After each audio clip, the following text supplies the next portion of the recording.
तो एपिसोड 554 के स्टार्टिंग में हम देखते हैं कि सभी स्ट्रॉ हैट क्रू को देख रहे होते हैं और एक आदमी बोलता है तो यही है स्ट्रॉ हैट लूफी, जो 2 बार नेवी हेडक्वार्टर जाके जिंदा है 2 साल पहले, और वो तो अपने क्रू के साथ आया है। और सभी स्ट्रॉ हैट लड़ने के लिए तैयार होते हैं। जहाँ डारूमा बोलता है यकीन नहीं होता कि ये शार्क के मुंह में छुपा था, और वो इनविजिबल मैन बोलता है कि ब्रुक, जोरो और उसाब रिग्यू पैलेस से बच के कैसे आ गए। और फिशमैन बोलते हैं हम तुम्हारा इंतज़ार कर रहे थे स्ट्रॉ हैट, और तुम आ गए। और वो बच्चे शार्ली को बताते हैं कि स्ट्रॉ हैट आ गए और उसने किंग और प्रिंसेस को भी बचाया है। और लूफी बोलता है हाँ मैं आ गया, मैंने ठीक किया ना। और जिम्बे बोलता है जैसे हमने एग्जैक्ट प्लान किया था वैसा तो नहीं हुआ, पर तुम सही समय पर आए।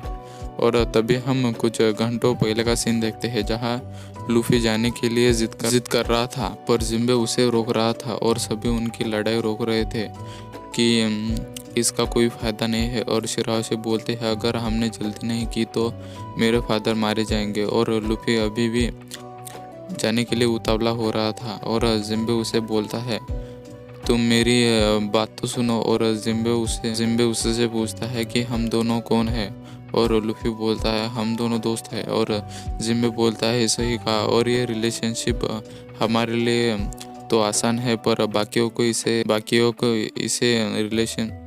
ऐसी रिलेशनशिप तैयार करने के लिए बहुत टाइम लगता है।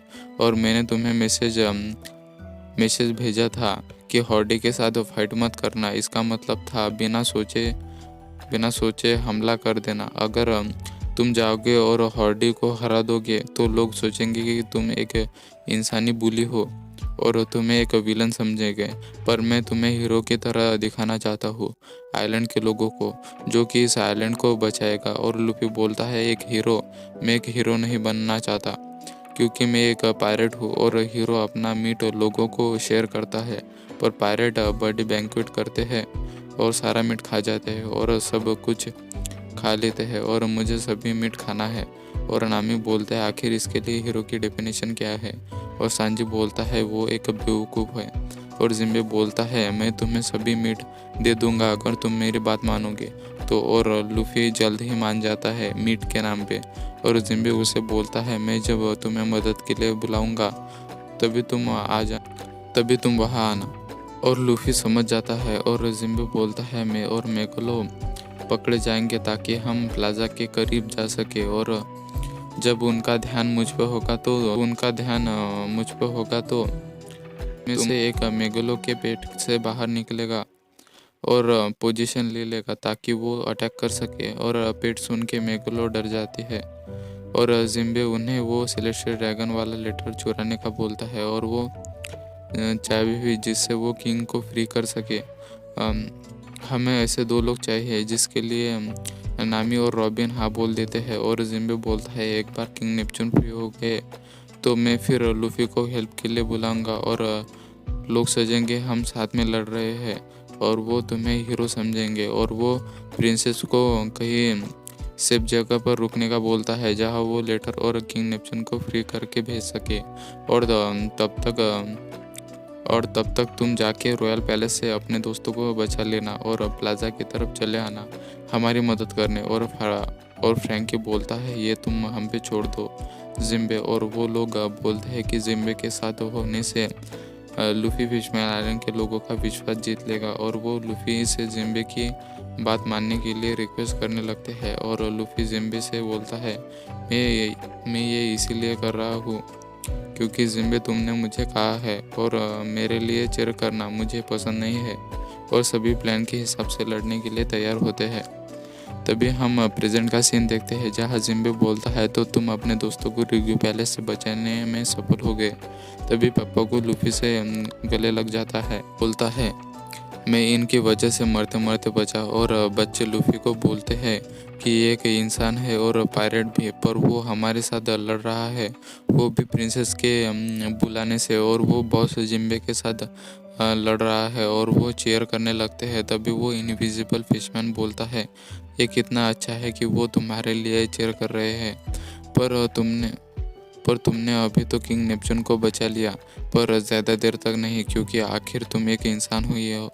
आखिर तुम एक इंसान ही हो। और ब्रूक प्रिंसेस से बोलता है, आप बहुत खूबसूरत हो प्रिंसेस, पर जब हम मिल चुके हैं तो क्या आप मुझे अपनी दिखा सकती है। और नामी उसे पंच मार देते हैं और लूफी बोलता है, तो हम फिर से साथ आ ही गए। और डारुमा इनविजिबल फिशमैन से बोलता है कि वो तुम्हें इग्नोर कर रहे हैं। और वो बोलते हैं क्योंकि मेरी आवाज़ धीमे है। और सांजी नामी से बोलता है, अब जब मैंने उन पागलों को बचा लिया तो तुम्हें मेरी तारीफ करनी ही पड़ेगी। और नामी ज़्यादा ध्यान नहीं देती। और जोरो बोलता है, हम तो अपने आप वहाँ से बाहर निकले थे, इसने कब हमारी मदद की।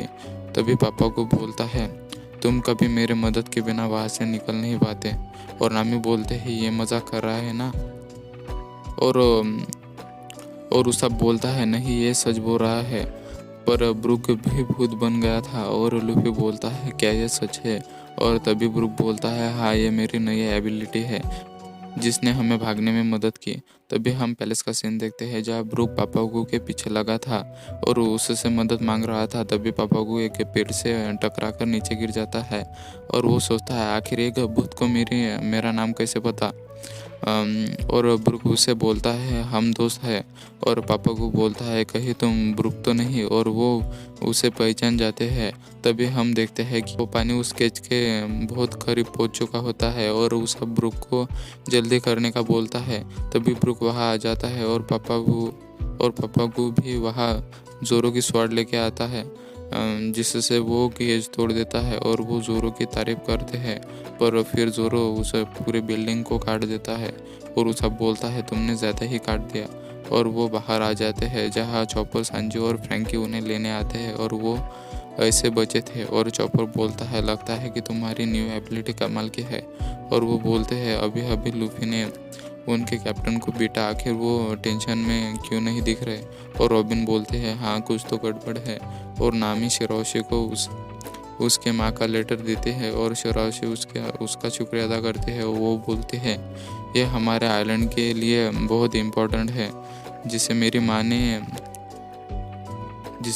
ने छोड़ दिया है। और लूफी उसे बोलता है, तुम्हारा यहाँ रुकना सेफ नहीं है शिरोशी। और जिम्बे बोलता है, इसका कैप्चर होना हमारे प्लान में नहीं था, वो तुम यहाँ से जाओ। और शिरोशी बोलते हैं, लूफी तुमने अभी मुझे क्या कहा, तुम तो पहले मुझे कावड़ बोलते थे। और लूफी बोलता है, माफ़ करना, मुझे लगा था पहले कि तुम कावड़ हो, पर अब से मैं तुम्हें खामोशी बोलूँगा। तभी रॉबिन बोलते हैं, जब तक एक इंसान को पता चलता है कि उसने कुछ गलत किया है और वो उसे मानना नहीं चाहता, तो वो तुमसे नफरत करने लगता है, जैसे कि वो इंसान ने किया है तुम्हारी इंसल्ट करके, हॉर्डी ने। और नामी उसे बोलते हैं कि एक कावड़ कभी ऐसा नहीं कर सकता जो तुमने किया है, तुम स्ट्रांग हो। और जिम्बे बोलता है, नामी ने सही कहा, तुमने इतने सालों से बहुत कुछ सहा है और मैं आप पे गर्व करता हूँ।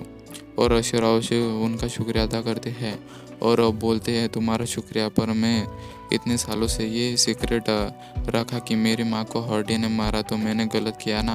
और जिम्बे बोलता है, तुमने सही किया, तुम जैसी हो वैसे ही अच्छी हो, तुम्हारा मकसद किसी को नफरत फैलाना नहीं है, जैसे कि हमारे हीरो ने किया था, टाइगर और ओतोहिमे ने किया था।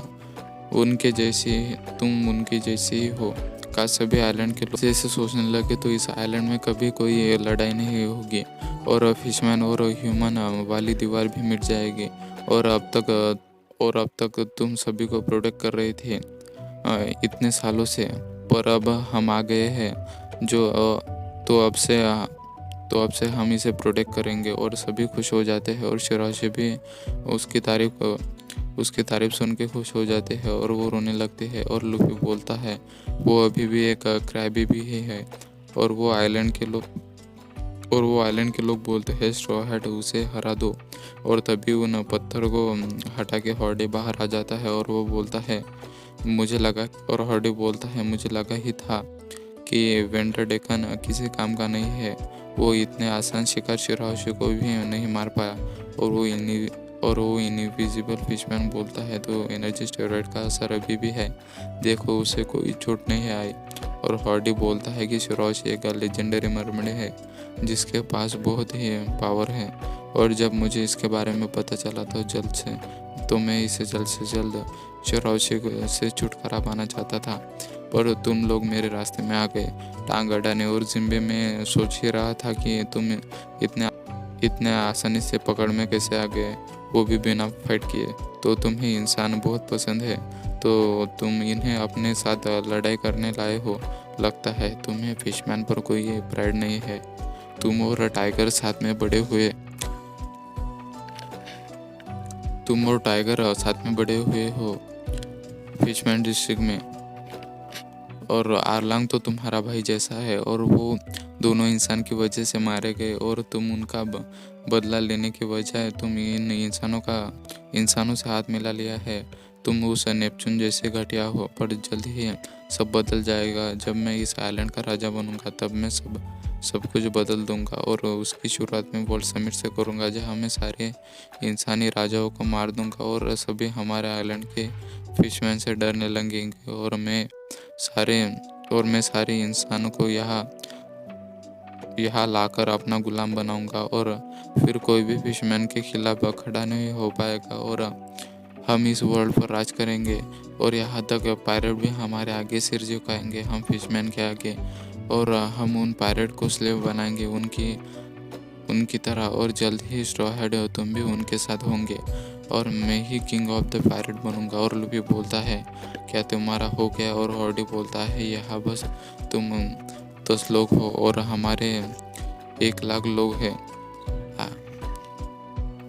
यहाँ बस तुम 10 लोग हो और हमारे 1 लाख लोग के आगे क्या करोगे? और लोग बोलते हैं तुम्हें उन्हें हराना ही होगा। और हॉर्डी उन लोगों को फाइट करने का ऑर्डर देता है, और चॉपर और पापा को डर जाते हैं कि हम 1 लाख लोगों से फाइट कैसे करेंगे। और रॉबिन बोलते हैं लगता है समय आ गया, पर मुझे तुम्हारा साथ घूमकर अच्छा लगा, और ऐसा मत बोलो कि हमारा आखिरी समय आ गया। और नामी उन तीनों के बीच में छुप जाती है, और फ्रैंकी उन्हें अपने छोटे हाथों से बुलाने लगता है।